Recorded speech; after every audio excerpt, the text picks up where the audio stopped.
Let's bring in our virtual roundtable for some more analysis on that. Joining us today, ABC News political contributor LZ Granderson, former Republican Congresswoman Barbara Comstock. Welcome to both of you. And let me begin with LZ. You know Maricopa County in Arizona pretty well. We were talking about this yesterday with you. So what's driving the flip in Arizona, which has not been confirmed? ABC News has not called Arizona, but right now, Joe Biden with a lead. That would be a flip from Trump to Biden. What accounts for that? I think there are several factors at play here. First and foremost was Cindy McCain. As we all know, John McCain was not a fan of Trump, and the feeling was mutual. And he spent a great deal of time questioning his heroism, questioning his intelligence, questioning his morality. And that just did not play well out here in Arizona, where the military families are really worshipped and honored here. Another factor, of course, is the marijuana. Proposition 207 was on the ballot. I just finished writing a piece for the LA Times about this dynamic. And while it may sound humorous, the reality is that I didn't find a single candidate or any other proposition that received as many yes votes as Prop 207.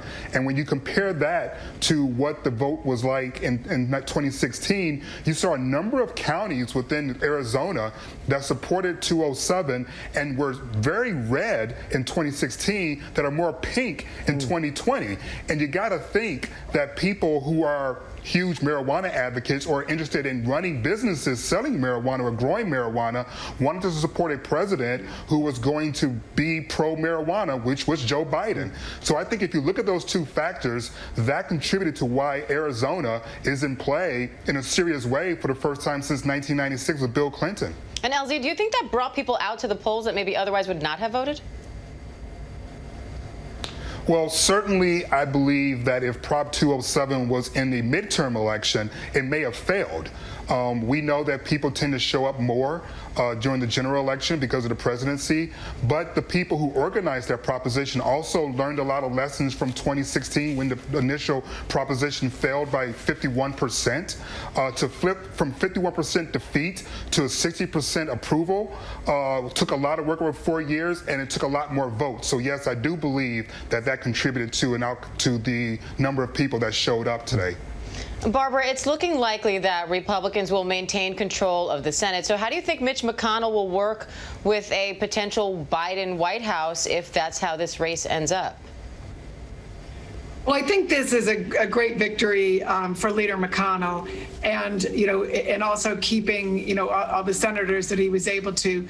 And there was a good interview from a few years ago where Mitch McConnell talks about how Joe Biden was really the person he could work with during the Obama administration. So I do think you will see working together, because there really was not, Biden did not have any coattails. And it's not just the Senate where Republicans retained the Senate.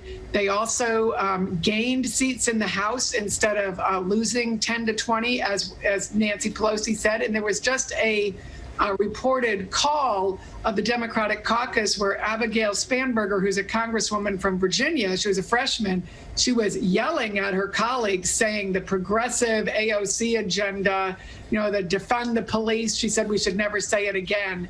The whole progressive agenda almost cost her election, she said it, and that is what cost those other Democrats their election.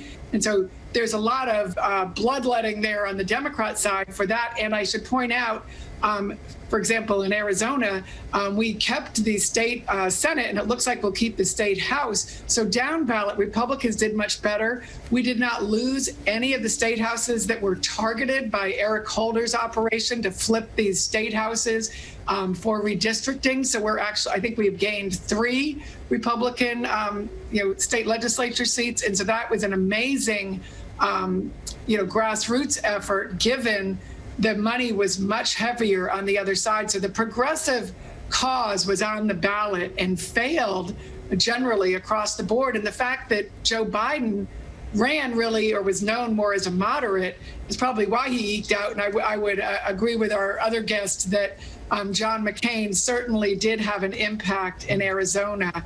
And, the president's constant attacks on John McCain and his family had to have cost him dearly in that state. Well, Barbara, let me follow up on that with LZ and you on the notion of what this election tells us about the parties. Did President Trump, was Trump on the ballot? Was the Republican Party on the ballot, or was Trumpism on the ballot? And as far as progressives are concerned, if Biden is a moderate and ran as a moderate and was expected to have this blue wave and it didn't come, I guess the progressives would say he wasn't left enough.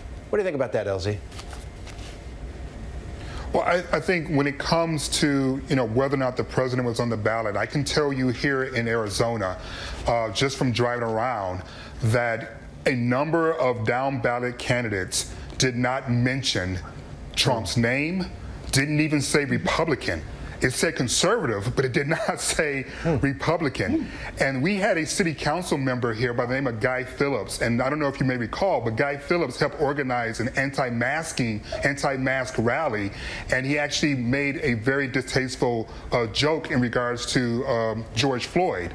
And he was punished greatly on the ballot for doing so, which lines up pretty much with Donald Trump. So I would say a lot of people here, while they still are proud Republicans and conservatives, there's a lot of things about President Trump, especially now that they have the Supreme Court judges, all set in place. They really don't have a lot of love for him now.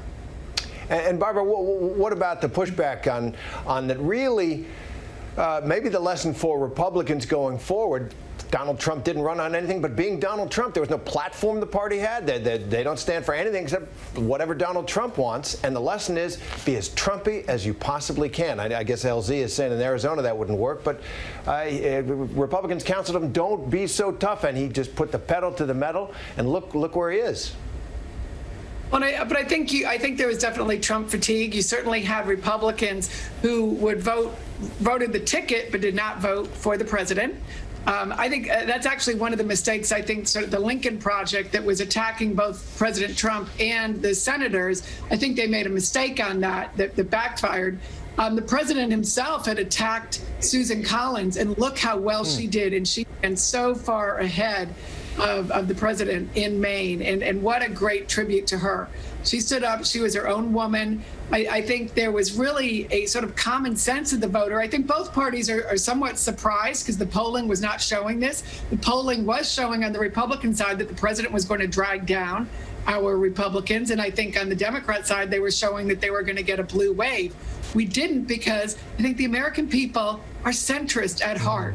And it kind of has a nice balance here. You're going to have Biden is going to have to work with the Republican Senate, work with a House that has more Republicans in it, and some pretty good, sensible, middle of the road Republicans. And I think there's going to be both sides are going to be a bit chastened on whether it's the AOC cult on the left, or the populist AOC cult, or the Trump cult on the right.